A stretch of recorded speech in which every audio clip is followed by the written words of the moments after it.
সংখ্যালঘু সংগ্ৰাম পৰিষদৰ কেন্দ্ৰীয় সমিতিৰ কাৰ্যকৰী সভাপতি অৱকাশ সিদ্দিক মুকুল আকাশত প্ৰায় 4 মাহ কাৰাদণ্ড খটাৰ পিছত কি ক'ব আপুনি? অতিকে দুৰ্ভাগ্যজনক কথা। এজন সংগ্ৰামী যুৱক, সংগ্ৰামী নেতা, উজনি নামনি আৰু ধিঙৰ নৰকীয়া কাণ্ডৰ এজন সবল নেতৃত্ব বহন কৰা এজন ব্যক্তি।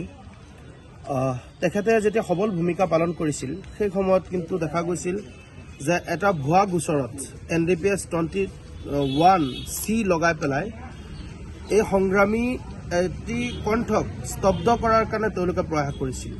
আৰু বিশেষকৈ আমি আইনৰ ওপৰত আমাৰ যথেষ্ট উচ্চ ন্যায়ালয়ৰ প্ৰতি তেওঁলোকৰ প্ৰতি এটা আস্থা আৰু বিশ্বাস আছিল।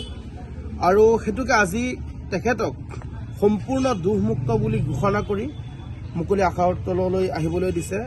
আমি আন্তৰিক শুভেচ্ছা আৰু অভিনন্দন জ্ঞাপন কৰিছোঁ। লগতে দুৰ্ভাগ্যজনকভাৱে কিছু আলোচনা কৰিব লাগিব, কিছু কথা ক'ব লাগিব। নগাঁও প্ৰশাসনৰ যিটো আখেজমূলক ভূমিকা, এই ভূমিকাক আমি ধিক্কাৰ গৰিহণা জনাইছোঁ। কাৰণ এজন সংগ্ৰামী যুৱকৰ কণ্ঠ স্তব্ধ কৰিবলৈ যদি এনেকৈ 4-5 মাহ যদি কাৰোবাক জেলৰ ভিতৰত সোমাই থয়, এটি জাতিৰ কাৰণে ভয়াৱহ আৰু সংকটৰ সময়। গতিকে এনে কাণ্ড যাতে পুনৰাবৃত্তি নহয়, মই তালৈ নগাঁও জিলা প্ৰশাসনক মই অনুৰোধ জনাইছোঁ। আৰু তেখেতৰ অসম সংখ্যালঘু সংগ্ৰাম পৰিষদৰ সন্মানীয় কাৰ্যকৰী সভাপতি অৱকাশ সিদ্দিক ডাঙৰীয়া, মই তেখেতলৈ এটি অনুৰোধ কৰিম।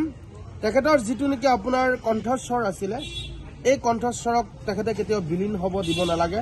পুনৰ আগৰ দৰে তেখেতে ভালকৈ কাম কৰি যাব লাগে, জাতিৰ হকে মাত মাতিব লাগে। অন্যায়ৰ বিৰুদ্ধে আপোচবিহীন তেখেতৰ যিটো সংগ্ৰাম আছে, তেখেতক অবিৰত ৰাখিবলৈ মই অনুৰোধ জনাইছোঁ।